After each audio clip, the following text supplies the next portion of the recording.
There's something haunting about the way sound moves through stone, how a whisper can twist into an echo, how a breath can become a roar. Picture this: you step into a narrow, ancient corridor, its walls rough and cold, and you speak just above a murmur. But instead of fading, your voice swells, filling the space with a resonance that feels almost alive. This isn't just an accident of architecture. It's the work of something far more deliberate, far more mysterious. Scattered across the globe, hidden in forgotten ruins and sacred sites, lie 26 stone corridors meticulously designed to harness human breath and sound. These aren't just passages, they're instruments crafted with precision that rivals modern engineering. And the question that lingers in their echoes is simple: why? Who were the minds behind these structures? What did they know about the power of sound that we're only beginning to grasp? Some of these corridors date back thousands of years, long before the science of acoustics was formally understood. Yet, they achieve effects that still baffle experts today: voices carrying impossible distances, whispers transforming into chants, even harmonies that seem to rise from the stones themselves. Were these spaces meant for communication, for ritual, or something even more profound? The answers might lie in the way these corridors were built, each one a puzzle waiting to be solved. This is a journey into the unknown, where history and mystery collide. We'll trace the footsteps of those who walked these halls centuries ago, exploring the theories behind their creation and the eerie phenomena they produce. From the whispering galleries of Europe to the sonic temples of South America, these corridors are more than just stone and shadow. They're a testament to humanity's enduring fascination with sound, with connection, with the unseen forces that shape our world. So take a deep breath and let's step into the echo. What you're about to hear might just change the way you listen forever. The stones tell stories if we know how to listen, and the 26 corridors scattered across the world speak in a language of precision, intention, and mystery. Take the hypogeum of Hal Saflieni in Malta, a subterranean labyrinth carved over 5,000 years ago. Here, a single word uttered in the so-called oracle chamber can resonate through every level, amplifying sound in a way that defies the era's supposed technological limits. Or consider the Chavin de Huanta in Peru, where narrow, twisting passageways transform whispers into thunderous echoes, as if the walls themselves were designed to conduct sound like an instrument. These aren't coincidences, they're evidence of a shared understanding, a forgotten science of acoustics mastered by cultures separated by oceans and millennia. What's striking isn't just the similarity in design, it's the purpose behind it. Some researchers argue these corridors served as sacred spaces, where priests or shamans used amplified sound to induce trance states, creating a bridge between the physical and spiritual worlds. The low-frequency vibrations in certain chambers, like those in Ireland's Newgrange, can even alter brainwave patterns, suggesting an ancient knowledge of sound's psychological effects. Others propose these were early communication networks, where coded messages could travel vast distances without distortion. But perhaps the most tantalizing theory comes from the stones themselves. Many of these sites were built with specific materials: limestone, granite, or quartz, known to vibrate at frequencies that interact with human voices in extraordinary ways. Then there's the question of how. Without blueprints or advanced tools, how did ancient builders achieve such acoustic perfection? Some corridors align with solstices, their entrances designed to channel wind into harmonic tones. Others feature precise angles and curves, mathematically calculated to bend sound waves. It's as if these civilizations possessed a forgotten art, one that blended architecture, music, and spirituality into a single, seamless discipline. And while we may never know the full truth, each echo that lingers in these corridors is a clue, a whisper from the past urging us to listen closer.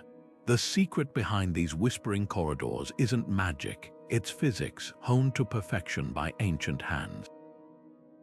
Imagine sound as a ripple moving through water, bouncing off surfaces and merging with itself. Now, trap those ripples between two carefully angled stone walls, and something extraordinary happens. The sound waves don't just fade, they multiply, colliding and reinforcing one another until a single syllable becomes a chorus. This phenomenon, known as standing waves, is the same principle that lets opera singers shatter glass with a sustained note. But here's the twist: these ancient builders didn't have oscilloscopes or frequency calculators. They relied on intuition, trial and error, and a deep connection to the materials they worked with. Take the limestone walls of the hypogeum, for example.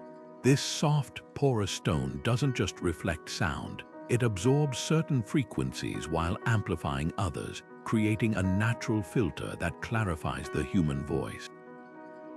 Or consider the granite passageways in Scotland's Micho, where the stone's crystalline structure vibrates at frequencies that harmonize with male voices, turning chants into resonant drones. Modern engineers might use foam panels or digital filters to achieve similar effects, but these corridors did it with nothing more than geometry and geology. Even the slightest curve in the walls could mean the difference between a muffled murmur and a voice that carries for hundreds of feet.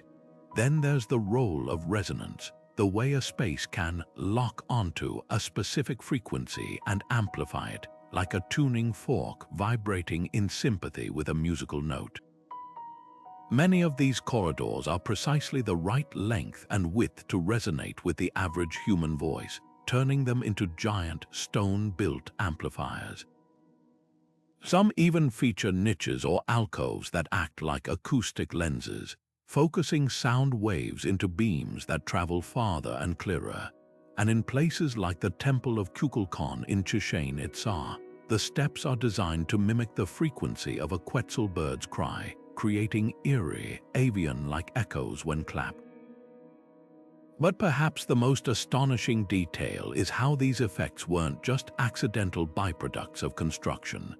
Archaeologists have found evidence of deliberate tuning chisel marks, showing where builders shaved millimeters off walls to adjust the acoustics, or grooves that channel air currents into harmonic vibrations. It's as if these cultures treated sound as a living force, something to be sculpted as carefully as the stone itself.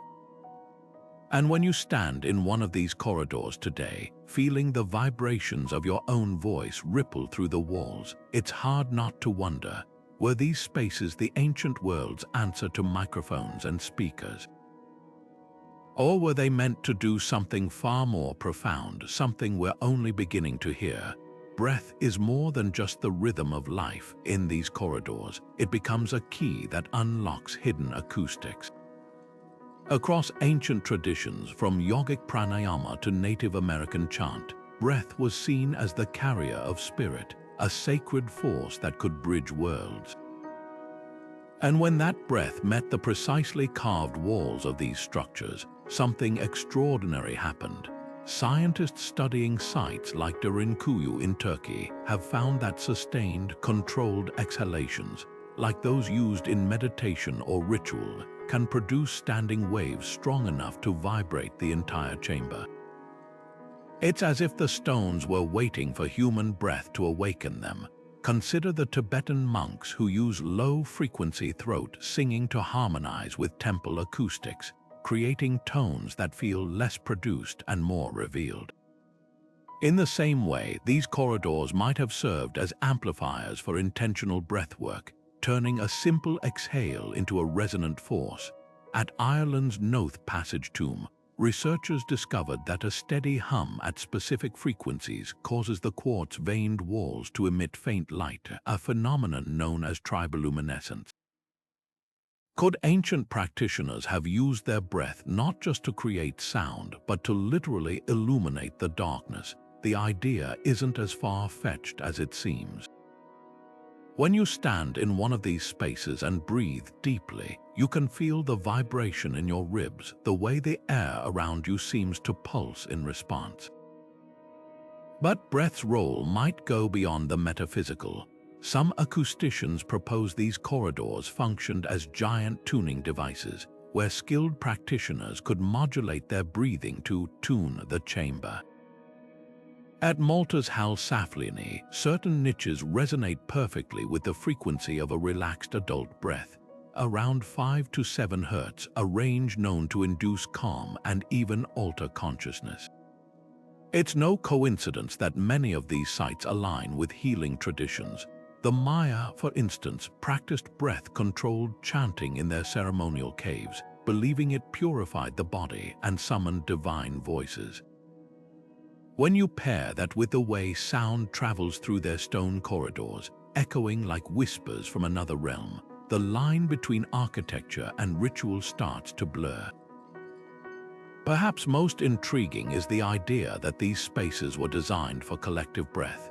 In Peru's Chavín de Huántar, a group chanting in unison can produce frequencies that resonate through interconnected tunnels, creating a wave of sound that seems to come from everywhere at once. This isn't just amplification, it's transformation. The breath of many becomes one voice, a metaphor made literal in stone. Whether used for healing, prayer, or communion with the unseen, these corridors remind us that sound isn't just something we hear, it's something we create, something alive.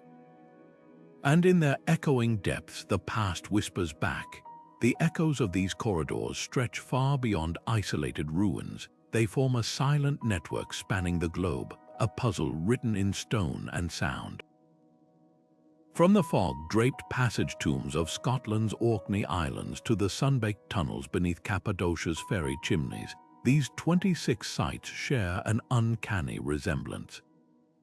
Their layouts vary, some spiral like snail shells, others arrow straight, but their acoustic effects are nearly identical.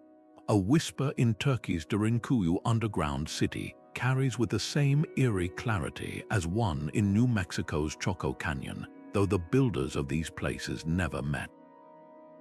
This isn't just coincidence, it's either proof of a shared ancestral knowledge or something far more intriguing, a forgotten dialogue between civilizations. Consider the parallels. In Egypt's Great Pyramid, the so-called air shafts of the king's chamber resonate at frequencies matching human vocal ranges, while across the Atlantic, Maya engineers built the speaking tubes of Palenque to amplify priests' voices. Both cultures thrived millennia apart, yet both carved stone to harness speech with surgical precision. Even more striking are the shared materials. Many corridors use quartz-rich rock, a mineral known to vibrate under pressure, as if these builders understood its piezoelectric properties long before modern science named them. Did they stumble upon the same discoveries independently, or was there a common source? Theories abound. Some researchers point to the Younger Dryas period, a time of cataclysmic climate shifts around 12,000 years ago, when advanced prehistoric cultures may have scattered their knowledge across surviving outposts. Others suggest maritime trade routes far older than we've documented, with seafarers transporting not just goods, but ideas about sacred acoustics. Then there's the humbler explanation. Perhaps these effects were discovered separately by cultures attuned to nature's rhythms. After all, standing in a cave and hearing your voice ripple back at you is a universal human experience. Maybe the leap from noticing echoes to engineering them isn't so vast. But the precision defies simple intuition. At Ireland's Carrowkeel, a single misaligned stone in a passage tomb deadens its acoustic effects, yet these sites rarely contain such errors. It's as if the builders worked from an unseen blueprint, one that balanced width, height, and angle to mathematical perfection.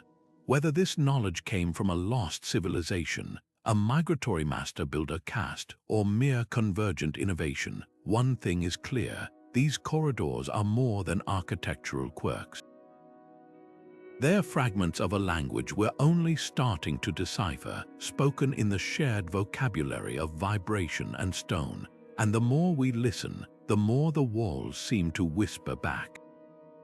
The architects behind these whispering corridors left no signatures, no treatises on their methods, only the precision of their work echoing through time.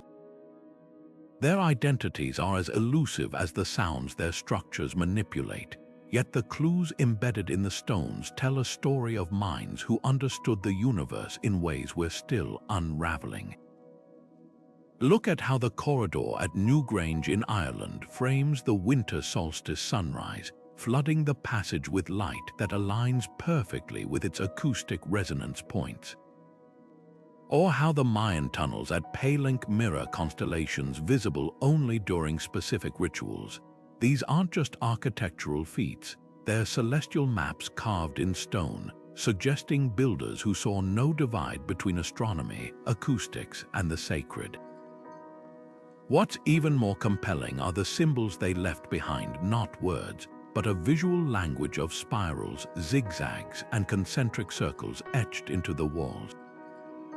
At Malta's hypogeum, these markings cluster near the most acoustically potent chambers, as if the curves themselves were meant to diagram sound waves.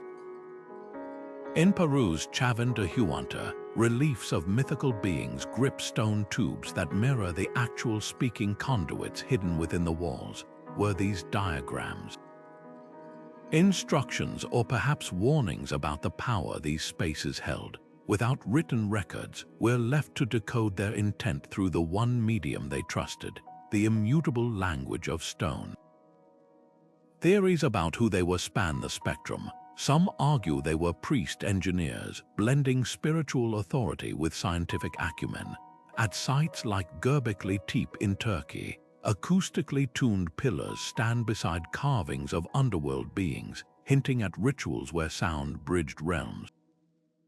Others propose they were part of a broader tradition of acoustic shamans, using vibration as a tool for healing or divination. Then there's the tantalizing possibility of a lost school of architect-musicians, treating entire buildings as instruments in compositions we can no longer hear. The precision of their work suggests lifetimes dedicated to mastering harmony, not just in music, but in the very fabric of their surroundings. Yet the absence of ego in these designs is striking. Unlike later civilizations that stamped names on monuments, these builders seemed to dissolve into their work. Perhaps they saw themselves as conduits, not creators channeling forces greater than themselves. Or maybe their identity was collective, knowledge passed down through generations like a sacred trust. Whatever the truth, their legacy isn't in scrolls or statues, but in the way a sigh can still ripple through their corridors today, as alive as the day the last chisel struck stone. And in that echo, we might come closest to knowing them, not as names but as listeners, people who understood that sound isn't just heard, it's felt, a vibration that connects us to the earth, the sky, and to each other across time. The debate over these ancient corridors isn't just about what they did, it's about how we view the past. Were these spaces sacred or scientific? The answer might be both. For cultures that saw the universe as interconnected, sound wasn't just a tool or a ritual, it was a bridge between worlds. Take the oracle chamber in Malta's hypogeum, where a voice lowered to a whisper can reverberate with unnatural clarity. Some researchers believe this was intentional, a way for priests or seers to channel divine messages, their words amplified by the stones until they seemed otherworldly. Imagine standing in that chamber centuries ago, hearing a voice ripple through the dark, unmoored from any visible speaker. It's no wonder these spaces were thought to hold the power of gods. But not all theories point to the supernatural. In Peru's Chavín de Huanta, narrow ducts funnel sound through the temple like an ancient intercom system. suggesting a practical use perhaps for leaders to address crowds unseen or to relay messages across long distances. Similar acoustic tricks appear in the passageways of Scotland's Micho, where a single clap can travel the length of the corridor with startling precision. Could these have been early attempts at public address systems, long before microphones or speakers? The idea gains traction when you consider how many of these sites sit at the heart of bustling ancient cities, not remote retreats. Then there's the wild card, the energy grid theory. A handful of researchers point to the quartz embedded in many of these corridors, a mineral known to generate electrical charge under pressure. When combined with the resonant frequencies of human voice or breath, some speculate these spaces could have functioned like primitive power sources, or at least as places where sound and stone interacted in ways we're only beginning to measure. It's a controversial idea, but not entirely without precedent. Tibetan singing bowls, for instance, use vibration to create standing waves in water, a principle that might extend to larger scales. What's most fascinating is how these theories aren't mutually exclusive. Ancient cultures didn't compartmentalize knowledge the way we do. A corridor that amplified a shaman's chant could also serve as a town crier's platform, or even a device to harness energy from the earth itself. The divide between ritual and technology is a modern invention, one these builders might not recognize. Their legacy isn't in separating the sacred from the practical, but in weaving them together until they became indistinguishable. And when you stand in one of these spaces today, feeling your own voice hum through the stone, it's hard not to wonder if we've lost something in that division. Perhaps the truth isn't in choosing one purpose over another, but in listening for the echoes of all of them. Some sounds refuse to fade, they linger in these corridors like ghosts, twisting perception in ways that defy explanation. Visitors describe voices that shouldn't carry suddenly whispering in their ears from across a chamber, or their own words returning to them seconds later, distorted as if spoken by someone else. At Chavin de Huanta, a single clap can ricochet through the labyrinthine tunnels, arriving from 3 directions at once, while in Malta's hypogeum, low murmurs seem to emanate from the walls themselves. These aren't just echoes, they're acoustic illusions crafted by angles and materials that bend sound like light through a prism. Scientists armed with microphones and spectrograms have mapped these anomalies, only to find waveforms that behave unlike anything in modern acoustics. In Scotland's Micho, a tone sung at a specific pitch will spiral upward in frequency, as if the corridor itself is reshaping the sound in real time. At Dirinkuyu's underground city, certain niches amplify whispers while silencing shouts, a reversal of normal physics that suggests intentional tuning. The most baffling phenomenon, phantom echoes, sounds that repeat at intervals too precise to be random, like a recording set on delay. Some researchers speculate these are standing waves trapped in stone, reverberating long after the original noise has faded.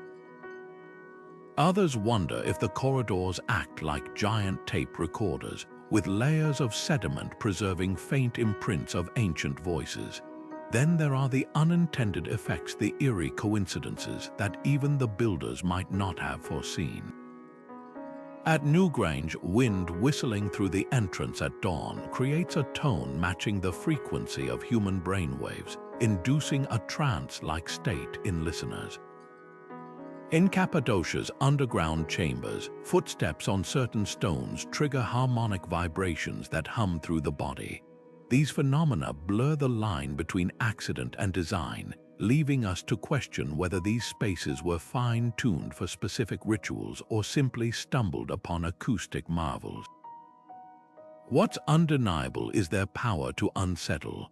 Paranormal investigators flock to these sites, chasing stories of disembodied chants and responsive echoes that seem to answer questions.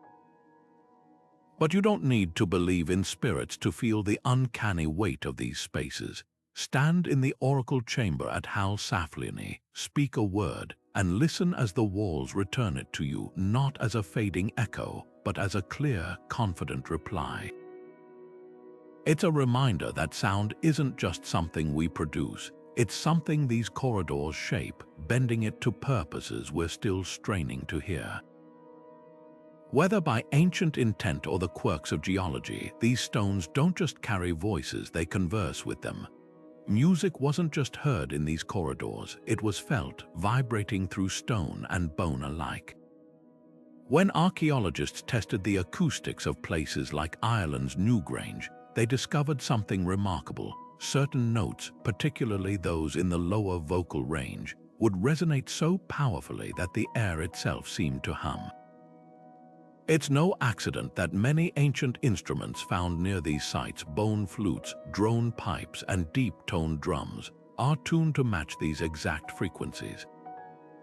A single sustained note inside one of these chambers can ripple through the space like a wave, creating harmonies that weren't played but awakened by the architecture. This wasn't just music performed in a room. It was music created by the room, an interaction between human artistry and stone. Take the conch shell trumpets unearthed at Chavin de Huanta. Blown at the entrance of a narrow corridor, their low, mournful tones transform into a chorus of echoes, as if the walls are singing back. Similar instruments found in Malta's hypogeum, carved from mammoth ivory, produce frequencies that cause the chamber's limestone to vibrate perceptibly underfoot. These weren't mere noisemakers, they were keys designed to unlock the acoustic potential of the spaces around them. And when played in sequence, as some researchers have experimentally demonstrated, the notes can create cascading overtones that linger far longer than physics should allow. It's as if the corridors were meticulously tuned, like the hollow body of a guitar, waiting for the right vibration to bring them to life. But the most tantalizing possibility isn't just that these spaces enhanced music, it's that they were music. Wind whistling through the aligned passages of Orkney's Micho on a stormy night produces an eerie, melodic drone, shifting pitch as gusts strengthen or fade. At Cappadocia's underground cities, narrow ventilation shafts act like giant panpipes, converting breezes into harmonies. Even without human intervention, these corridors sing. Could ancient builders have harnessed this phenomenon intentionally? The alignment of many sites with seasonal winds suggests they might have. Imagine a solstice ceremony where the very earth joined the ritual, its voice rising through stone to meet human chant. The implications go beyond performance. In cultures where sound was sacred, where certain tones were believed to heal, summon rain, or open portals to the divine, these corridors would have been more than concert halls. They were instruments of transformation. Tibetan singing bowls, when placed on the resonant floors of Derinkuyu's chambers, produce overtones that seem to multiply unnaturally, as if the stones are harmonizing with the metal. In Peru, replicas of ancient Antara's ceramic flutes played inside Chavin's tunnels create frequencies known to alter brainwave patterns, inducing trance states. This wasn't entertainment, it was technology, a fusion of acoustics and spirituality so seamless that modern science is still untangling its effects. Perhaps the most haunting question isn't how these corridors worked, but why their music was so vital. Unlike modern concert spaces designed for passive listening, these structures demanded participation. To step inside was to become part of the instrument, your breath, your voice, your footsteps all shaping the sound. In a world without written notation, these corridors may have been living scores, their resonances teaching melodies, rhythms, and harmonies through direct experience. The stones didn't just preserve sound, they taught it, passing down vibrations from one generation to the next. And when you stand in one today, humming a note that suddenly swells beyond your control, you're not just hearing ancient music. You're continuing it. The precision of these ancient corridors isn't just impressive, it's humbling. Modern engineers armed with laser levels and 3D modeling software have tried to recreate their acoustic effects, only to fall short. The issue isn't just the shape of the passages, it's the way every element from the grain of the stone to the angle of each joint works in harmony. Take the walls of Malta's hypogeum, where tool marks reveal a technique called pecking, tiny, deliberate strikes that smooth surfaces to within a fraction of a millimeter. Today, we'd use diamond-tipped grinders for such precision, but 5,000 years ago, they had nothing but stone against stone, and yet their results were flawless. What's even more baffling is how they tested their work. Without oscilloscopes or frequency analyzers, how did they know when a curve was perfect, when a chamber would resonate just right? Some researchers point to an ingenious solution: water.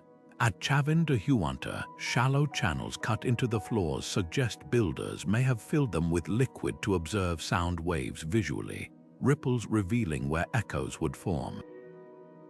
Others theorize they used simple strings, stretched tight to measure harmonics, or hollow reeds that hummed at specific frequencies when air passed through. These weren't crude methods, they were elegant adaptations, turning everyday materials into precision instruments. Then there's the mystery of the stones themselves. Many of these corridors use materials with unique acoustic properties, like the bell-like ring of certain granites when struck. At Newgrange, the ceiling stones were carefully selected for their density, creating a natural soundboard effect. Modern builders might default to concrete or steel, materials chosen for strength, not resonance. But these ancient artisans treated stone like a musical score, listening for the right note in each block before shaping it. Some even suggest they used sound to carve stone, employing resonant frequencies to weaken or fracture rock, a technique hinted at in legends of cultures who could sing caves into existence. Perhaps the most provocative clue lies in the construction errors, or rather the lack of them. In Scotland's Measho, a single misplaced stone would deaden its famous echoes, yet the builders made no such mistakes. It's as if they worked from a template, a shared understanding passed down through generations. But was this knowledge written, or was it something more ephemeral? Oral traditions in places like the Andes still speak of listening masters, architects trained from childhood to hear imperfections in stone the way a violinist hears a mistuned string. Maybe the real tools weren't chisels or hammers, but trained ears and patient hands. The corridors force us to reconsider what advanced technology really means. We assume progress moves in one direction, that our methods must be superior because they're newer. But standing in these spaces, feeling your voice amplified by walls carved millennia ago, that certainty wavers. These builders achieved feats we can't easily replicate, not because they had better tools, but because they thought differently about sound, stone, and the relationship between them. Their legacy isn't in the machinery they left behind, but in the silence they shaped, a silence that still sings. Stories whispered through generations often speak of these corridors as something more than stone. They're living thresholds, places where the veil between worlds grows thin. In Malta, locals once believed the hypogeum's echoing chambers housed the Il-Hnim, invisible beings whose voices rose from the walls at dawn.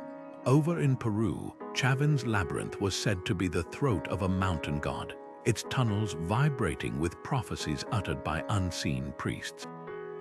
These aren't just colorful tales, they're clues.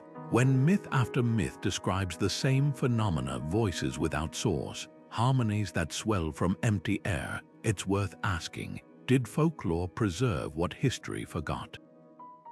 Take the Irish legend of Newgrange's Shea, the fairy folk who are said to sing through the tomb's passages during the winter solstice. Modern acoustics reveal something striking. At dawn on the shortest day of the year, sunlight hitting the entrance stone creates a resonance that hums at precisely the frequency of a human chant.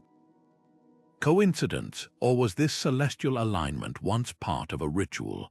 It sounds so uncanny that later generations could only explain it as magic. Similarly, Cappadocia's underground cities are woven into tales of stone speakers, oracles who could hear questions whispered miles away through the labyrinthine ducts. Today, we'd call that acoustic engineering, but to those who lacked the vocabulary of physics, it might as well have been divinity. The most haunting stories come from those who have experienced these spaces firsthand. Visitors to Scotland's Micho describe hearing their own whispers return minutes later, twisted into unfamiliar tones, as if the corridor had been holding the sound and altering it. In Turkey's Derinkuyu, shepherds once avoided certain tunnels, convinced the walls murmured warnings in long-dead languages. Paranormal, perhaps, but consider this: when sound waves bounce through asymmetrical stone for extended periods, they can degrade into what acousticians call nonlinear echoes, distorted remnants that barely resemble the original noise. To an ancient ear, that might sound like a voice from beyond. What's fascinating isn't just the consistency of these legends across continents, but their specificity.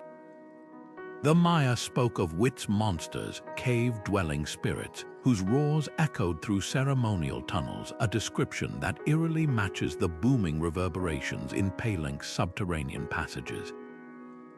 In Orkney, folklore warns that standing too long in certain chambers would let the stones learn your voice, replaying it years later.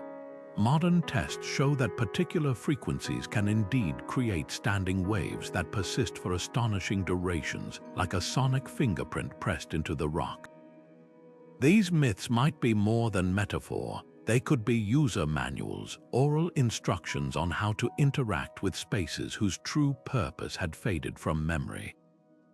When a Navajo elder describes Choco Canyon's kivas as places where the earth sings back, or a Maltese grandmother warns children not to shout in the hypogeum lest they wake the sleepers, they're preserving operating principles. Don't disturb the harmonics, listen for the response, respect the power here. The line between superstition and science blurs when you realize these stories weren't just explaining the unknown. They were navigating it, and perhaps that's the greatest lesson these corridors offer. Before blueprints, before textbooks, there was tradition, stories passed down to safeguard knowledge too vital to lose. The next time you hear a legend about voices in the walls, don't dismiss it as fantasy. Lean closer, press your ear to the stone. The truth might not be in the words themselves, but in the echoes they leave behind. Scientists armed with cutting-edge technology are finally beginning to catch up with these ancient acoustic architects. In labs from Tokyo to Boston, teams have constructed precise 3D models of sites like Newgrange and Chavin de Huanta, mapping every crevice with laser scanners accurate to within a millimeter. What they've discovered would astonish the builders themselves: hidden resonance chambers that only activate at specific frequencies, like secret rooms unlocked by musical keys. At MIT's Media Lab, researchers filled a scale model of Malta's hypogeum with ultrasonic sensors and watched in awe as a single tone sung at 110 Hz caused the entire structure to vibrate in perfect harmony, revealing previously undetected sound channels woven through the walls like invisible threads.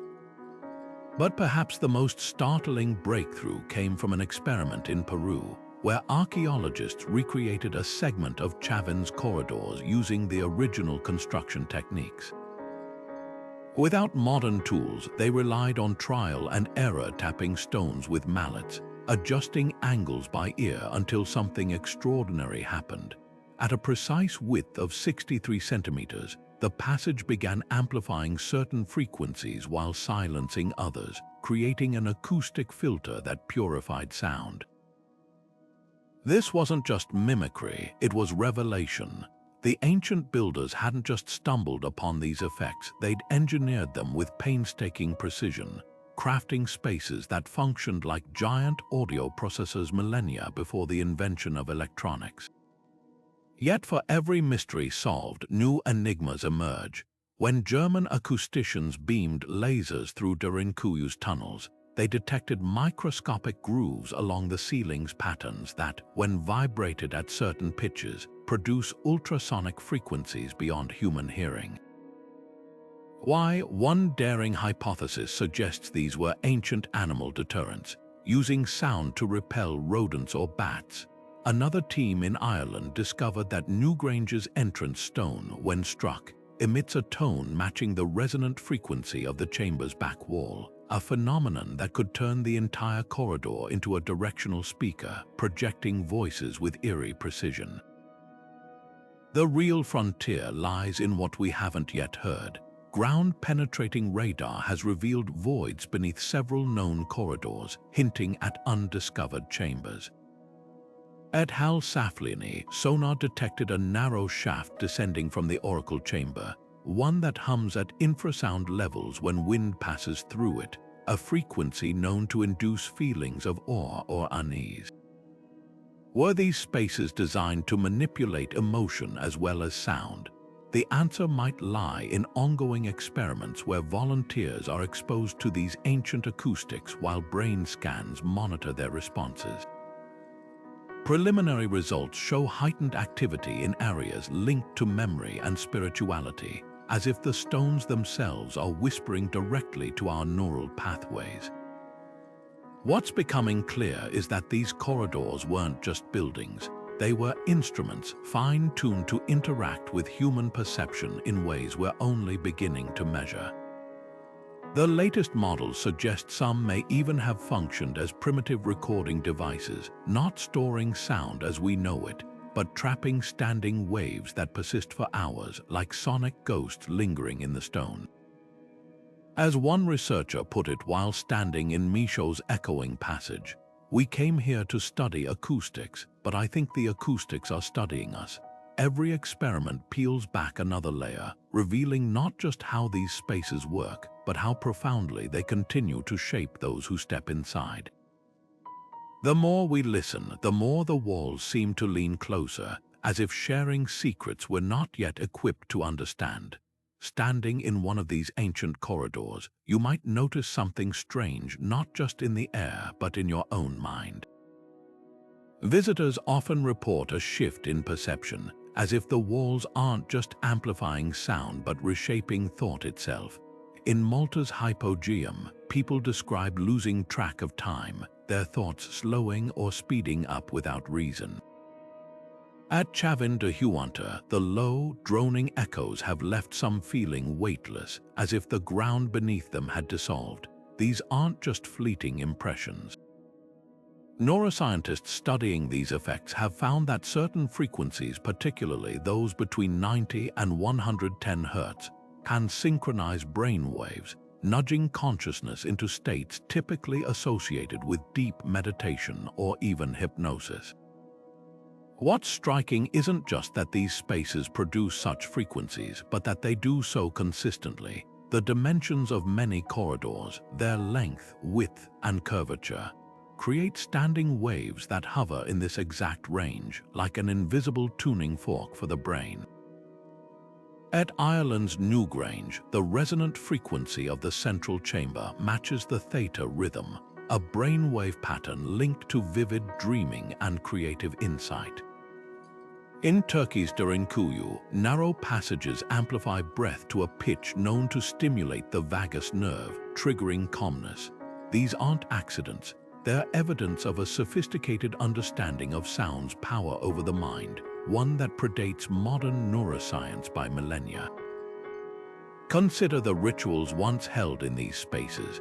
Tibetan monks have long used throat singing to induce trance, their chants vibrating at frequencies that slow heart rates and alter awareness. The Maya blew conch shells in ceremonial tunnels, creating tones that modern studies show can reduce cortisol levels. Even the Greeks understood this. The Oracle of Delphi was said to prophesy from a chamber where underground gases and possibly acoustic resonance heightened suggestibility. If these cultures harnessed sound deliberately, might the corridor builders have done the same? The architecture suggests yes. Many sites feature alcoves positioned at nodal points, spots where sound waves converge most powerfully, as if designed for individuals to stand and absorb the vibrations directly. But the implications go deeper. Some researchers propose these spaces were early consciousness laboratories, where trained practitioners explored altered states without drugs or deprivation. The flickering torchlight, the rhythmic echoes, the way low frequencies vibrate through bone, all could work in concert to guide the mind across thresholds. At Peru's Chavin, carvings depict figures with streaming nostrils, a possible reference to the sensory shifts induced by resonance. In Malta, skeletal remains found in the hypogeum show unusual wear patterns on the inner ear bones, hinting at lifetimes spent immersed in these sonic environments. Were these corridors schools for the mind, temples where perception itself was the deity? The most provocative clue lies in the silence, or rather, what happens when sound stops. In certain chambers, the reverberations linger so long that the air seems to hum even after voices fall quiet. This phenomenon, called persistent resonance, can create an auditory illusion of voices or music long gone. Modern experiments show that such sustained vibrations can trigger the brain's pattern recognition systems, conjuring imagery or even phantom sounds. It's no wonder so many legends describe these spaces as haunted. When architecture can make stone sing and silence speak, the line between mind and material blurs. Perhaps the true purpose of these corridors wasn't just to amplify sound, but to amplify thought, to sculpt consciousness as deliberately as they sculpted stone. In a world without written language where knowledge was passed orally, spaces that could sharpen memory or deepen focus would have been invaluable. Imagine an initiation where every word spoken reverberated for minutes, imprinting lessons not just through meaning but through vibration.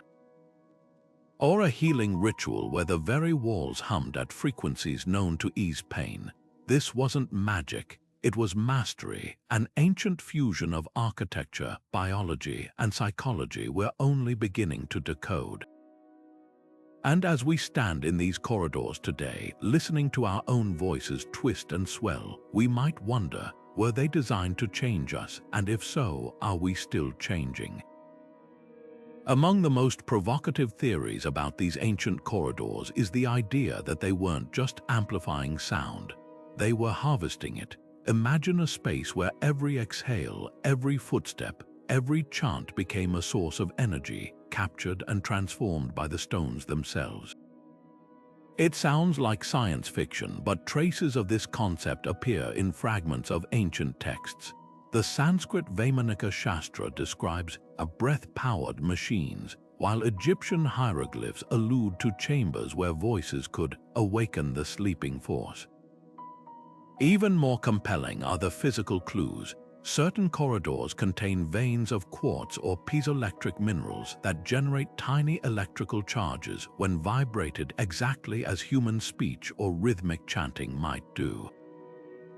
Take the tunnels beneath Peru's Chavin de Huanta, where researchers discovered thin sheets of mica embedded in the walls.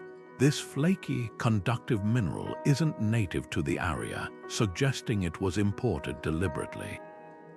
When subjected to sound frequencies matching human vocal ranges, these deposits produce measurable voltage spikes, enough to power a simple circuit. Similarly, in Malta's hypogeum, patches of iron oxide on the chamber ceilings vibrate at resonant frequencies, creating electromagnetic disturbances detectable with modern sensors. Were these materials placed as crude batteries, storing energy from ritual chants or even the daily hum of activity?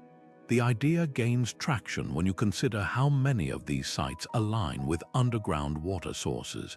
which could have acted as natural conductors for the energy harvested. Skeptics argue these effects are coincidental, that ancient builders couldn't have understood electromagnetism.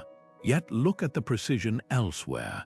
Corridors designed to focus sound waves onto specific stones, or niches positioned where acoustic pressure peaks. At Ireland's Newgrange, the chamber's resonance frequency matches the Schumann resonance, the natural electromagnetic pulse of Earth itself. That's not something you stumble into by accident. Even more telling are the legends. Inuit oral history speaks of singing stones that warmed hands in winter, while Tibetan monks still use bronze bowls to generate heat through vibration. These traditions hint at a practical application of sonic energy, one that might have been scaled up in these corridors, the most tantalizing possibility. That these spaces were part of a larger, lost system. In Cappadocia's underground cities, tunnels branch like circuitry, some leading to chambers lined with copper traces. At Egypt's Abu Ghurab, the so-called vibration platform emits ultrasonic frequencies when struck, frequencies known to affect crystalline structures.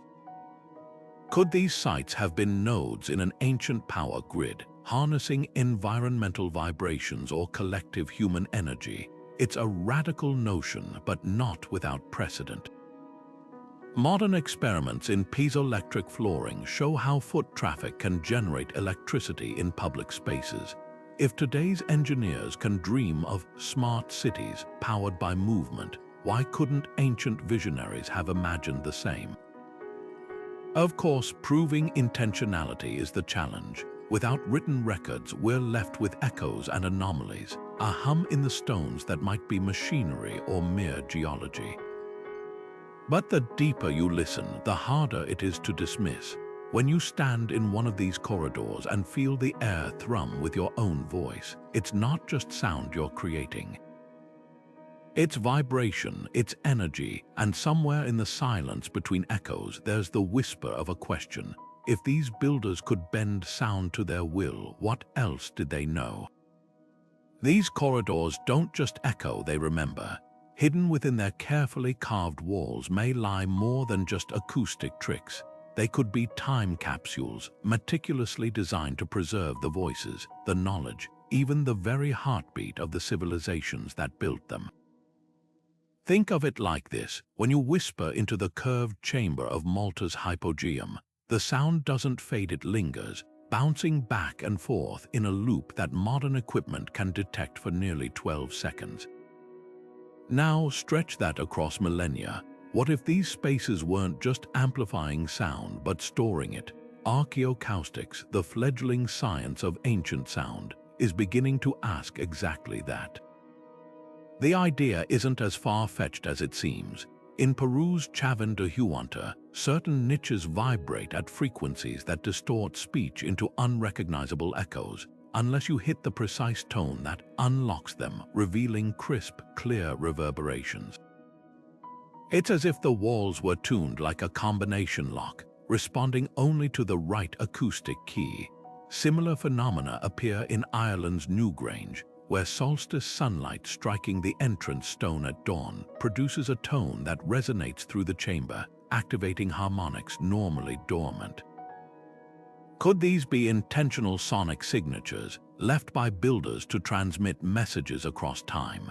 Then there's the matter of materials. Many corridors incorporate stones with unique crystalline structures, quartz, for instance, capable of piezoelectric effects, where pressure, like sound waves, generates electrical signals.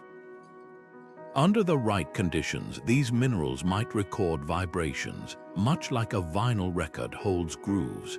While we can't yet play back ancient sounds from stone, researchers have successfully extracted faint resonance patterns from millennia-old artifacts, proving that materials can retain acoustic imprints. Imagine a future where we decode these vibrations, reconstructing the chants, drum beats, or even spoken words that once filled these spaces. The implications ripple outward. If these corridors were designed as sonic archives, what were they preserving? Sacred hymns, historical accounts, instructions for future generations. Some theorists point to the recurring geometric patterns etched into the walls, spirals, zigzags, concentric circles, as possible visual representations of sound waves, a kind of prehistoric spectrogram. At Scotland's Micho, these carvings cluster near the chamber's resonance points, as if marking where certain frequencies would peak. Others suggest the corridors functioned like ancient libraries, with different chambers, tuned to different types of knowledge, accessible only to those who knew how to ask in the right pitch or rhythm. But the most haunting possibility is that we're missing the message entirely. Modern acousticians have discovered that some corridors respond not to steady tones, but to sequences, a specific pattern of notes or pauses, like a musical password.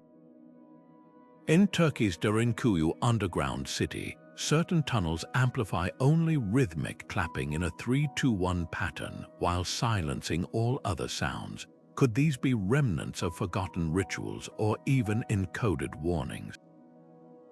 Without the cultural context, we're like strangers stumbling upon a locked safe, hearing the tumblers click but lacking the combination. What's clear is that these builders thought in layers, stone upon stone, meaning upon meaning.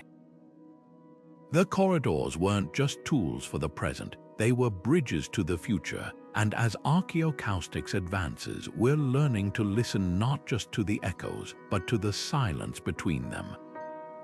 Because sometimes what a culture chooses to preserve says as much as what it says aloud. The stones have been waiting for centuries. The question is, are we finally ready to hear them? The carvings adorning these ancient corridors are more than just decoration, they're a visual symphony etched into stone. Spirals coil like frozen sound waves, zigzags mimic the jagged peaks of harmonic frequencies, and figures with open mouths seem caught mid-chant, their lips shaped around silent syllables. At Ireland's Newgrange, the triple spiral motif mirrors the interference patterns created when three vocal tones collide, while in Malta's hypogeum, red ochre lines curve in precise arcs, matching the reverberation paths of sound bouncing off concave walls. These aren't random scratches, they're diagrams, a stone-bound instruction manual for unlocking the corridor's acoustic secrets.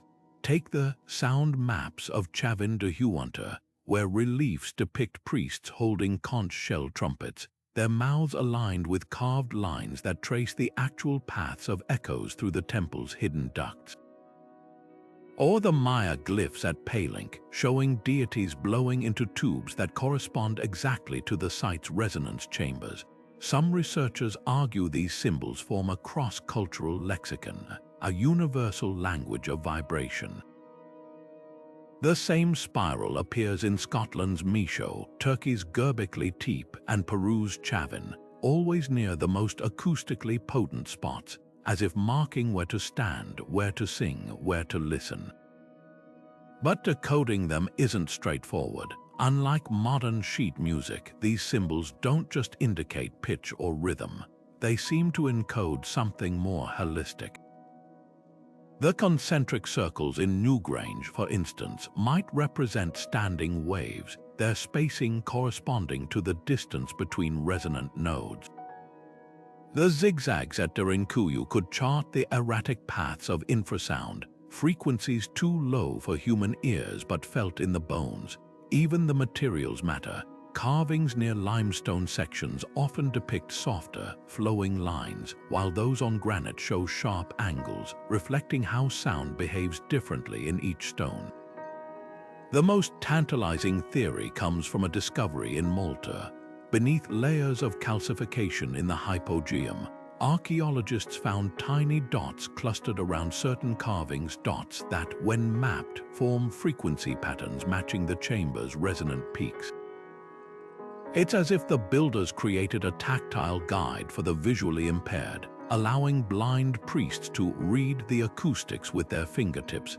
Elsewhere, symbols appear in sequences that mirror harmonic scales, 3 spirals, then 5, then 8, a Fibonacci-like progression echoing the mathematical ratios of perfect intervals. Yet some markings defy musical explanation. At Cappadocia's underground cities, stark warnings stick figures with hands over their ears guard passages where ultrasonic frequencies can cause disorientation. In Orkney, a carving of a serpent biting its tail loops around a chamber that produces endless echoes, a possible caution against unchecked resonance. These suggest the symbols weren't just instructions but safeguards, protecting users from sound's darker potentials. After all, a space that can heal can also overwhelm. One that amplifies clarity can just as easily distort. What emerges is a picture of profound intentionality. These builders didn't just work with stone, they conversed with it, listening as carefully as they carved. The symbols they left aren't mere art. They're the missing link between architecture and acoustics, a bridge spanning the gap between how these corridors were built and how they were meant to be used. And if we could learn to read them, we might not just understand the past, we might rediscover a way of hearing the world that we've long forgotten. The dimensions of these corridors aren't random. They hum with the precision of sacred geometry, their walls and arches locked into ratios that mirror the very fabric of sound itself. Step inside Newgrange's passage tomb, and you'll find its length exactly 1.5 times its width, a ratio that amplifies vocal harmonics like a perfectly tuned instrument. Over in Malta's hypogeum, the ceiling curves to a height determined by the golden ratio, that mystical number, roughly 1.618, revered by ancient mathematicians and modern physicists alike. But here's what's astonishing. These proportions don't just please the eye, they resonate, literally. When you speak or chant in a space built to the golden ratio, your voice doesn't just echo, it blooms, unfolding in layers of harmony as if the stones themselves are singing backup. This isn't coincidence, it's a language. From the spirals of Chavin de Huanta's labyrinth to the Fibonacci-like sequences in Scotland's Micho, these builders encoded natural laws into stone. Take the Fibonacci sequence 0, 1, 1, 2, 3, 5, 8, where each number is the sum of the two before it. This pattern governs everything from sunflower seeds to hurricane spirals, and it's etched into these corridors with eerie precision. In Turkey's Derinkuyu, the distances between resonant chambers follow Fibonacci intervals, creating acoustic pockets where certain frequencies loop and amplify. The effect, a whisper at one end becomes a chorus by the other, as if the corridor is mathematically remixing your voice in real time. What's revelatory isn't just that these cultures knew these ratios, it's how they applied them. The Maya carved their speaking tubes at angles matching the harmonic series, the same intervals that make a plucked string vibrate in octaves and fifths.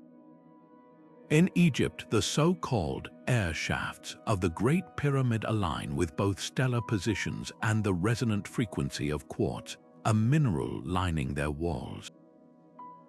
This dual-purpose celestial navigation and acoustic engineering suggests these builders saw no divide between math, music, and the cosmos. To them, the universe wasn't just governed by numbers, it sang them.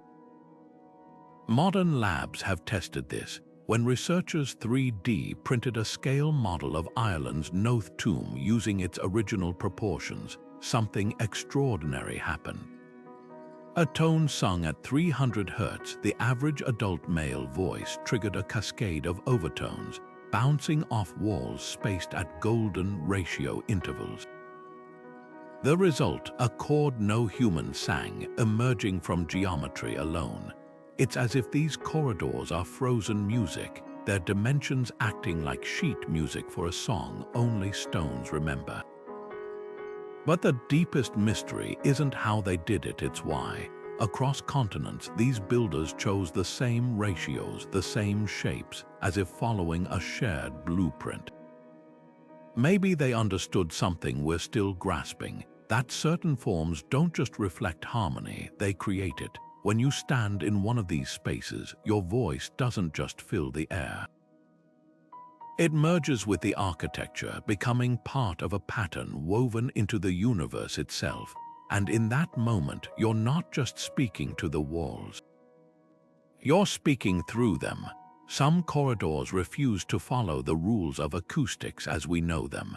In the depths of Darinkuyu's underground city, visitors report a persistent hum, a sound with no visible origin, resonating at a frequency just below human hearing. It lingers in the bones more than the ears, a vibration that makes teeth ache and temple pulses quicken. Recording devices brought in to capture it mysteriously malfunction, their audio tracks returning blank or filled with static, as if the sound exists in a wavelength technology can't grasp. Even stranger, the hum isn't constant. It ebbs and flows in cycles that match no known seismic activity or man-made machinery nearby. Then there are the rhythms. At Chavindahuanta, archaeologists have documented what they call the knocking, a percussive sound that seems to answer when visitors tap certain walls. But here's what defies explanation. The response often comes from empty chambers or from sections of stone too thick to produce such crisp reverberations. In one documented case, a researcher tapped a sequence, and the corridor answered with an identical pattern delayed by exactly 7 seconds. When he repeated the experiment hours later, the response time had shifted to 11 seconds, as if whatever was echoing him had learned. Perhaps most unsettling are the melodic anomalies. At Newgrange during the winter solstice, visitors occasionally report hearing what sounds like distant chanting when the chamber stands empty. The tones match no known instrument from the era, yet they form recognizable intervals, perfect fourths and fifths, as if someone or something is harmonizing with the stones themselves. Attempts to pinpoint the source lead only to dead ends, both literal and figurative. Microphones placed around the chamber pick up nothing, while those standing inside swear the music surrounds them. Time behaves oddly in these spaces too. Expedition logs from Malta's hypogeum describe watches stopping, then restarting hours later with no explanation. Teams surveying Scotland's Micho have reported losing 45 minutes inside what felt like 20, their perception stretched like taffy. One researcher swears she entered a side chamber at sunset and emerged to find the stars had shifted, as if night had passed in an instant. Modern physicists point to infrasound, frequencies below 20 Hz, as a possible culprit. At certain intensities, these vibrations can disrupt inner ear function, inducing dizziness or time distortion. But that doesn't account for the consistency of the effects, or how they cluster in specific spots like invisible whirlpools in the air. Theories swing between the scientific and the speculative. Some acousticians propose these corridors act as natural resonators for electromagnetic fields, converting Earth's subtle pulses into audible phenomena. Others point to the quartz embedded in many walls, suggesting piezoelectric discharges might create fleeting sound bursts.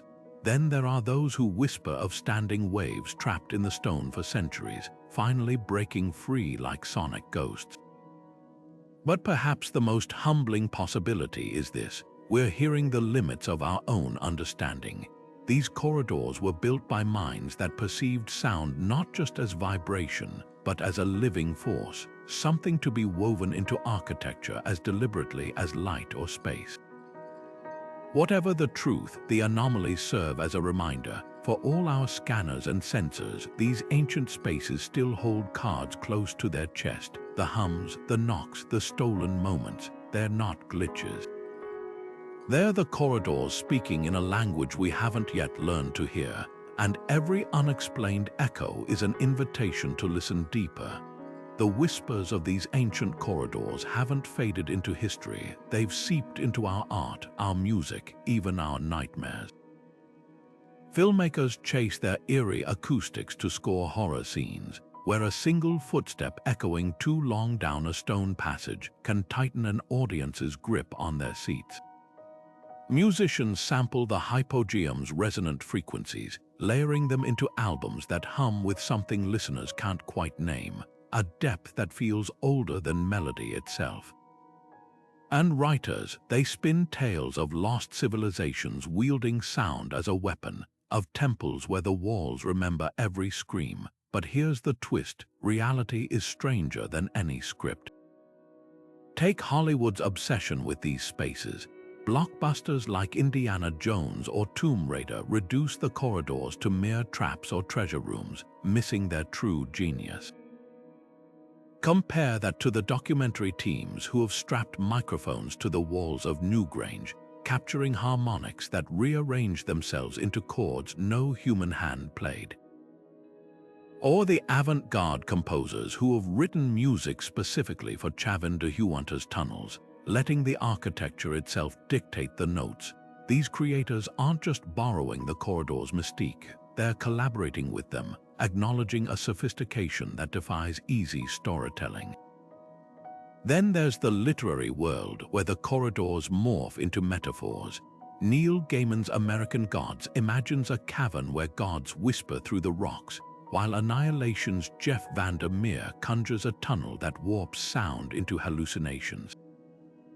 But the truth needs no embellishment. In Malta, locals still speak of the hypogeum's weeping chambers, where the air itself seems to grieve, a phenomenon acousticians trace to infrasound waves that trigger visceral unease. That's the irony. The real corridors don't need fictional monsters. They're uncanny physics voices that travel backward, whispers that swell into roars, are unsettling enough. Yet pop culture's greatest disservice might be its insistence on answers. Movies wrap up the mystery with an artifact or a curse, but the actual corridors refuse to be solved. Modern architects have tried to replicate them, only to fail. The Elbphilharmonie in Hamburg, for instance, used supercomputers to model Chavin's acoustics, yet its halls lack the living resonance of stone shaped by hand. Meanwhile, TikTok trends trivialize the sites as haunted spots, ignoring the painstaking intent behind their design. The corridors aren't accidents. They're masterpieces. Perhaps the most poignant tribute comes from those working to preserve their legacy. Sound artists like Christina Kubish have turned Derinkuyu's ultrasonic hums into immersive installations, letting visitors hear the inaudible through bone conduction. Archaeologists partner with AI teams to map echo patterns, revealing hidden chambers where sound still loops endlessly, like a broken record of the past. These efforts don't just honor the corridors, they hint at what we've yet to learn. After all, if a 5,000-year-old tunnel can teach us new tricks about acoustics, what else might it say? The stones are still speaking. The question is whether we're listening or just layering our own noise over theirs. The delicate balance between preserving these ancient corridors and sharing their wonders with the world grows more precarious each year. At Chavin de Huanta, foot traffic from thousands of visitors has worn grooves into stones once precisely tuned to amplify sacred chants, subtly altering their acoustic properties. In Malta's hypogeum, humidity from human breath once threatened to dissolve the soft limestone walls until authorities made the difficult decision to limit daily visitors to just 80 people, a fraction of those who wish to experience its whispering chambers. Even the remote passage tombs of Orkney face erosion from increasingly extreme weather, their once impeccable resonances dulled by wind and rain seeping into cracks.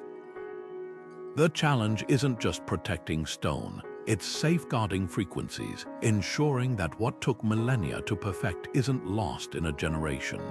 Innovative solutions are emerging from the collision of ancient wisdom and cutting-edge technology. At Newgrange, laser-scanned models allow researchers to 3D print exact replicas of deteriorating chambers, preserving their acoustic signatures digitally before physical decay sets in. Visitors to Turkey's Derinkuyu can now don vibration-sensitive haptic suits that translate the underground city's infrasound hums into tactile sensations, reducing the need for physical access to fragile areas. Perhaps most striking is the work at Scotland's Micho, where AI analyzes decades of audio recordings to reconstruct how the corridor's echoes have changed over time, creating a baseline to monitor future degradation. These aren't just conservation tools, they're time machines offering glimpses of how these spaces sounded in their prime, yet preservation raises ethical dilemmas. When Peru's Ministry of Culture closed Chavin's most acoustically sensitive tunnels to all but credentialed researchers, indigenous communities protested. These were living sacred spaces, not museum exhibits. Similarly, digital recreations risk reducing profound spiritual technologies to mere audio curiosities.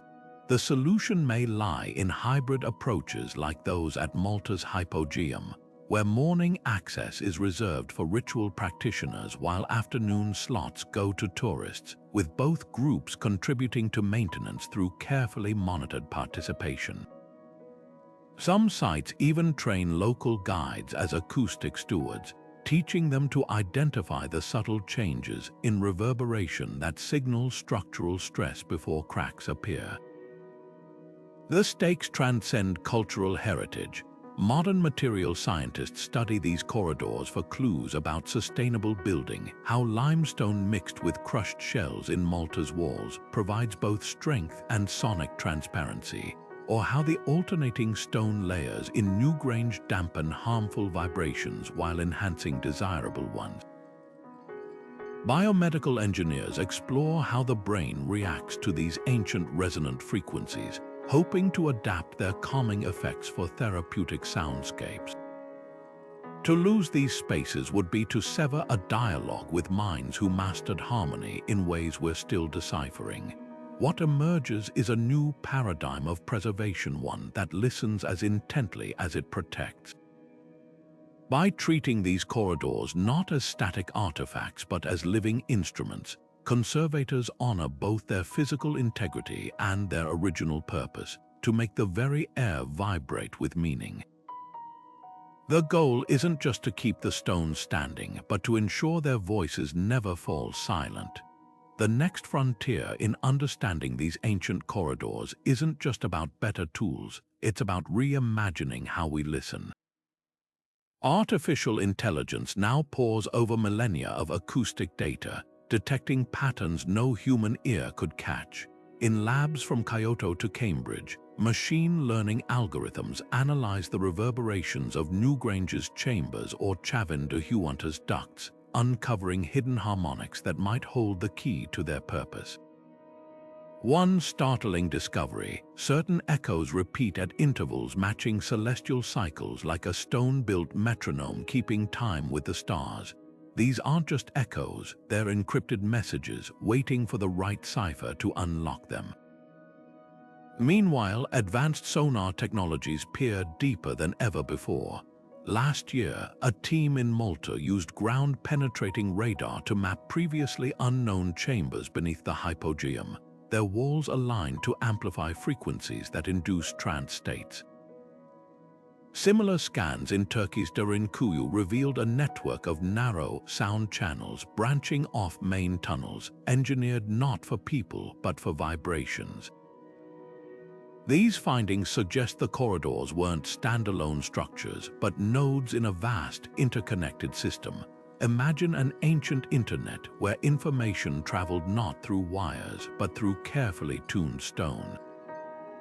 What's revolutionary is how this research has become a collective effort. Crowdsourced projects like Echoes of the Past enlist volunteers worldwide to record audio in lesser-known sites, building a global database of acoustic fingerprints. An amateur in Scotland might capture a peculiar resonance in a local cairn that matches a temple in Peru, sparking new hypotheses.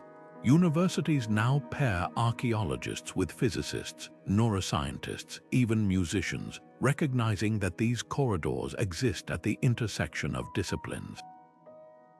A bioacoustics team recently discovered that the infrasound in Ireland's Carrowkeel mimics the frequency of a human heartbeat at rest, suggesting the space wasn't just heard, but felt on a primal level.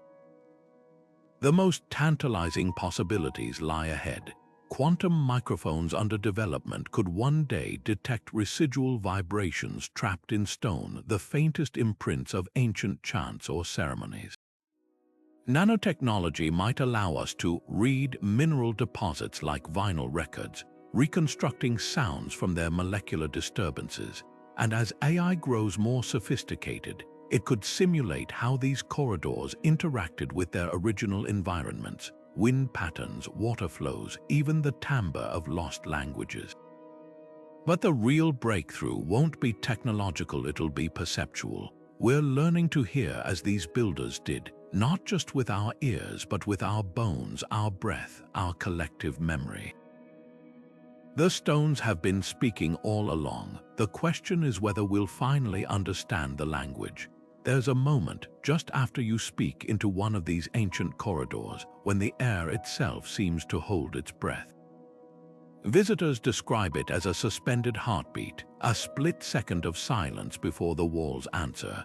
For some, the experience is transcendent. A woman in Malta's hypogeum once hummed a childhood lullaby, only to hear it return to her as a chorus, each note shimmering with harmonics she'd never noticed before. Others report something more unsettling. A researcher in Peru's Chavin de Huanta swears his whispered question, "Who built this?"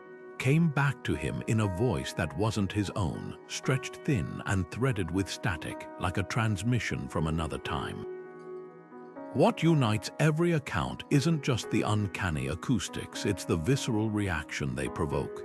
Skeptics enter rolling their eyes, only to leave with their hands pressed to their chests, struggling to articulate why a simple echo unnerved them so deeply. One engineer, determined to debunk the mysticism, spent hours mapping Scotland's Micho with scientific instruments. He emerged pale, admitting the data couldn't explain why certain frequencies made his skin prickle as if brushed by invisible fingers. Then there are the pilgrims, those who arrive seeking connection. A Navajo elder visiting Choco Canyon knelt in the damp stillness of a kiva, chanting a prayer his ancestors might have sung there centuries ago. When the walls threw his voice back to him, clear and strengthened, he wept. "The stones remember," he told his grandson afterward. "They've been waiting for us to listen."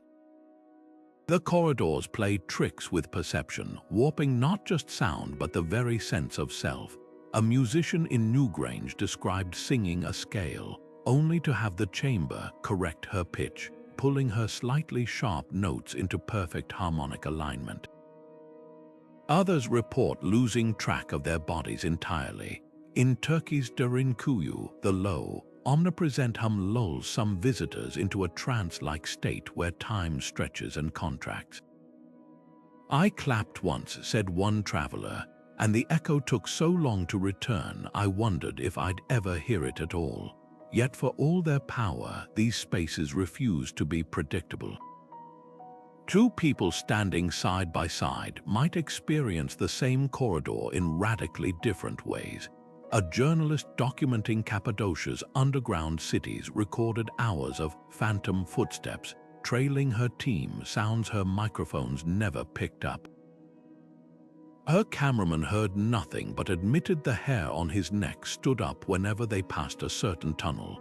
Not fear, he insisted, more like recognition.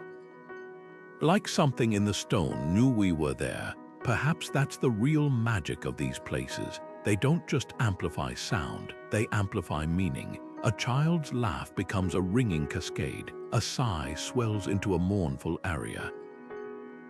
The corridors mirror back not just our voices, but our intentions, our emotions. the weight we bring with us into the dark. And when you finally step back into the sunlight, ears still humming with the memory of echoes, you're left with a question that lingers longer than any reverberation. Did the walls shape the sound, or did they shape you? Not every whisper echoing through these ancient corridors carries a supernatural secret. While legends paint these spaces as portals to other realms or devices of forgotten technology, science often reveals simpler truths, though no less fascinating. Take the infamous singing stones of Derinkuyu, where visitors once swore they heard ghostly choirs drifting through underground tunnels. Modern acousticians trace the sound to wind whistling through narrow ventilation shafts, its pitch shifting with air pressure changes outside. Yet even this explanation holds wonder. The builders designed those shafts to harness natural airflow, creating unintended music that still haunts the halls today. Then there's the oracle effect in Malta's hypogeum, where voices seem to emanate from empty air. Early explorers spun tales of invisible spirits, but the reality? A quirk of parabolic arches reflecting sound from hidden alcoves, a natural phenomenon later mastered by Renaissance architects in whispering galleries. Even the eerie, delayed echoes of Newgrange, once attributed to time-bending magic, stem from sound ricocheting off staggered stone layers, each bounce adding milliseconds to the reply. These explanations don't diminish the corridor's brilliance, they highlight it. The builders may not have understood wave physics, but they observed, adapted, and ultimately weaponized these effects with astonishing precision. Yet some myths crumble under scrutiny. Claims that Chavin de Huanta's tunnels generate psychotropic frequencies, which when tested the resonant tones, while hypnotic, lack the intensity to alter consciousness without prolonged exposure. Similarly, tales of recording stones preserving ancient voices often confuse piezoelectricity minerals generating tiny charges when pressed with actual audio storage, a leap even modern science can't bridge. But here's the twist. These debunked stories reveal more about us than the corridors. They show how desperately we want these spaces to defy explanation, to whisper that the past was grander or wiser than we've imagined. The truth, however, needs no embellishment. When you stand in Misho's passage tomb and clap your hands, the way the sound sharpens into a crisp snap, no echo, no fade isn't magic. It's geometry. The walls angle inward just enough to cancel reverberation, a feat modern concert halls struggle to replicate. That's the real marvel. These builders achieved the extraordinary without the supernatural. Their genius lies in listening to the earth's whispers and answering in stone, a dialogue we're only now learning to hear. The stones of these ancient corridors might whisper more than just echoes. They could be telling us stories about the very air and earth of their time. Hidden within the mineral crust lining the walls of Malta's hypogeum, geologists have found traces of rare isotopes, chemical fingerprints left by rainfall patterns from over 5,000 years ago. These deposits form in distinct layers like rings in a tree, revealing periods of drought and deluge that shaped the lives of the builders. In Peru's Chavin de Huanta, the erosion along certain passageways matches sediment records of massive El Niño events, suggesting the tunnels were modified to cope with flooding, their angles subtly adjusted to preserve their acoustic properties even as the climate shifted. Then there's the seismic factor. Many of these corridors sit atop fault lines, their stones bearing microscopic fractures that vibrate in ways modern engineers are only beginning to understand.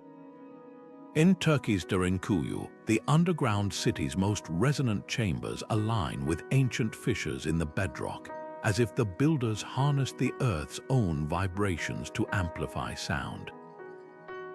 Researchers have even speculated that some acoustic effects might have been accidental byproducts of construction techniques developed to stabilize structures in earthquake-prone regions. The same interlocking stonework that kept walls standing during tremors also happened to trap sound waves in mesmerizing loops, but the most tantalizing clue lies in the materials themselves. The limestone blocks of Newgrange contain fossilized plankton that thrived in warmer seas, hinting at a climate vastly different from Ireland's today. When struck, these stones produce tones lower and richer than local granite, a sonic signature of a forgotten world.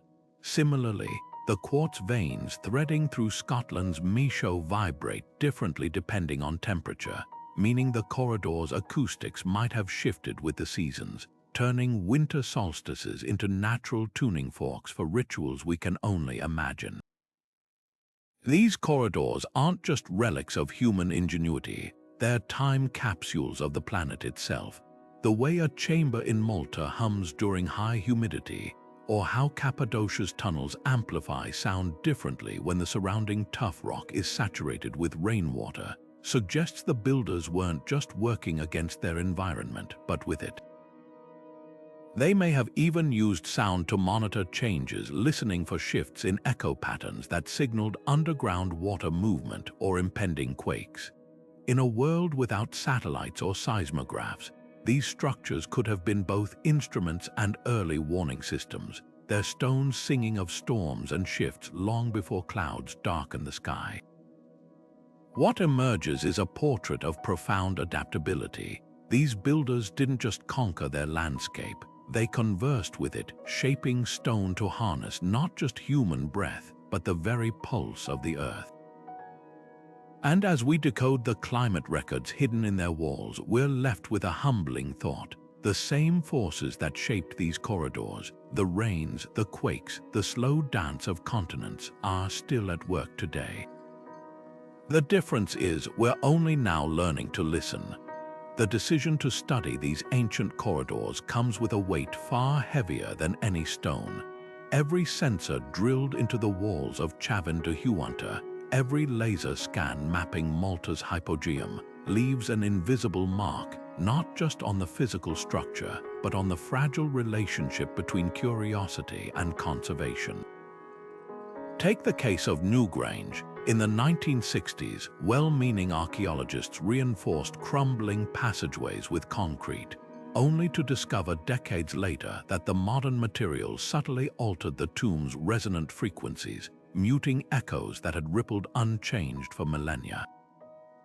It's a cautionary tale that haunts every researcher who steps into these spaces today.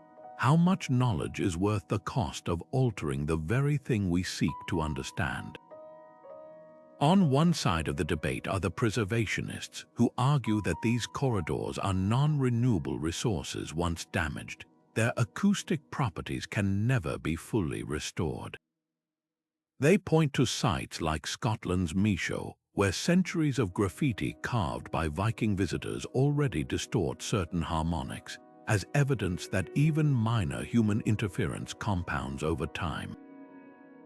Their stance is clear: some mysteries are meant to remain mysteries. The corridors have survived this long precisely because they were left alone. Our role isn't to dissect, but to protect. Yet the scientists counter with compelling urgency. Advanced micro-sampling techniques now allow researchers to extract trace minerals from Durinkuyu's walls without visible damage, revealing trade routes and construction methods previously unknown. Ground-penetrating radar can map hidden chambers in Peru without disturbing a single stone. These tools offer glimpses into how ancient cultures achieved acoustic perfection, knowledge that could revolutionize modern architecture, from concert halls to hospitals. One team's discovery of self-healing mortar in Malta's hypogeum, made possible by microscopic core samples, has already inspired new sustainable building materials.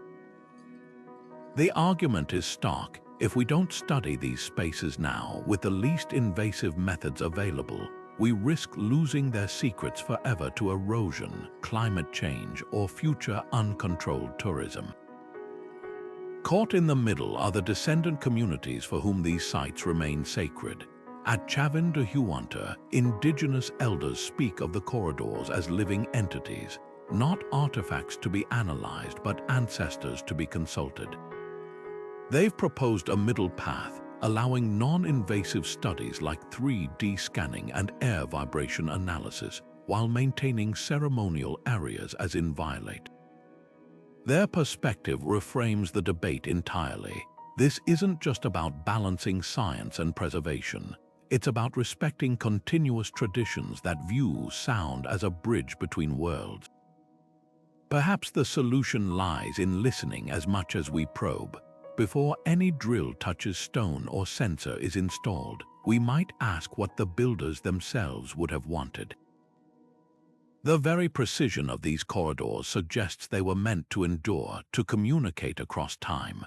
Maybe honoring them means embracing both restraint and revelation, studying not just their physical form, but the wisdom encoded in their design.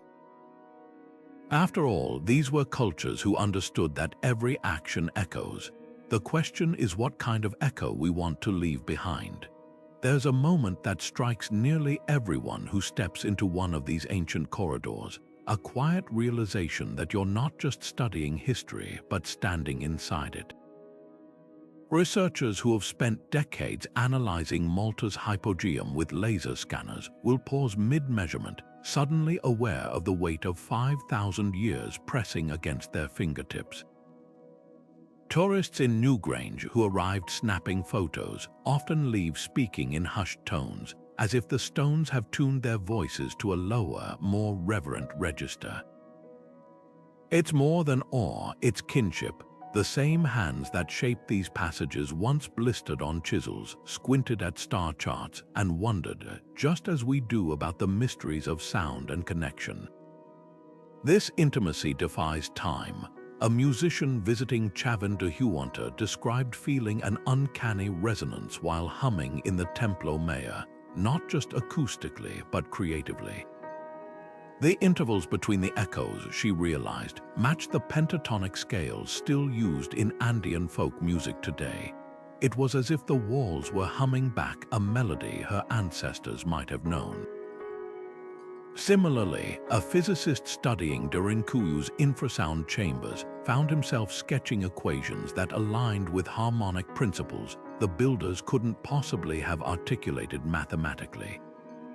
Yet there it was, knowledge passed not through words but through vibration, waiting centuries for someone to listen closely enough. What changes isn't just how we see the past, but how we see ourselves. Standing in these corridors, you become part of an unbroken chain, a link between those who carved meaning from stone and those who now decode it with silicon and algorithms.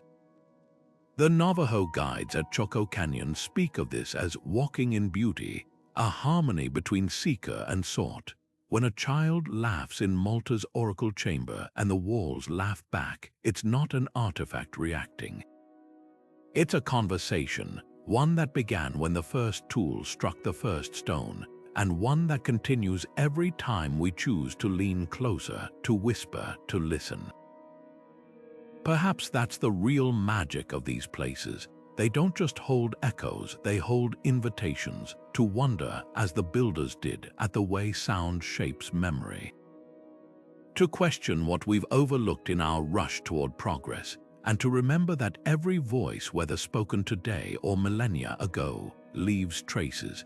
The corridors ask only one thing in return, that we don't just hear their echoes but let them change us. The 26 stone corridors scattered across our world are far more than silent monuments of a forgotten past. They are living conversations carved in stone, invitations to a dialogue that spans thousands of years. These ancient passageways don't just challenge our understanding of history, they shatter the illusion that technological sophistication is a linear march forward.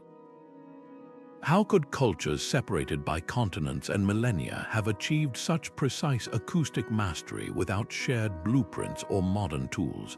The answer might lie not in what they left behind, but in how they listened.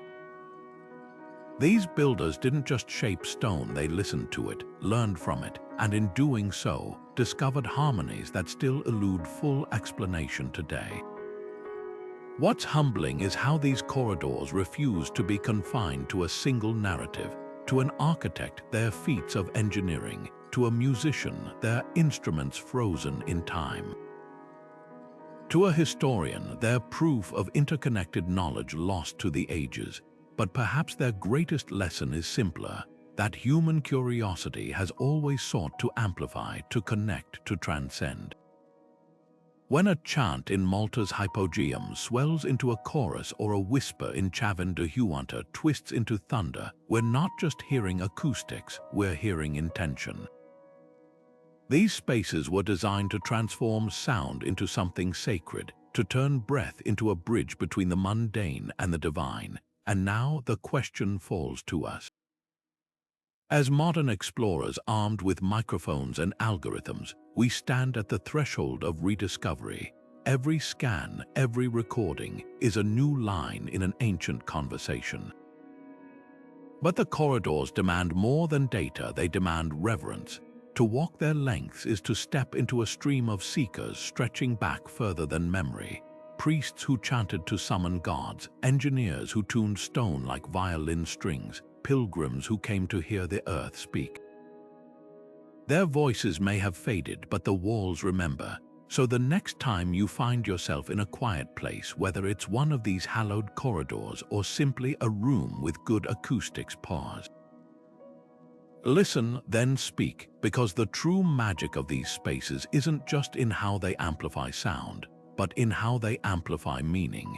Every word we utter into the darkness is a thread woven into a tapestry older than written language. The stones will answer. The only question left is whether we'll understand what they're trying to say. If this journey through the echoes of history has resonated with you, don't let the conversation end here. Hit like, subscribe, and join us as we keep unraveling the world's most captivating mysteries, one whisper at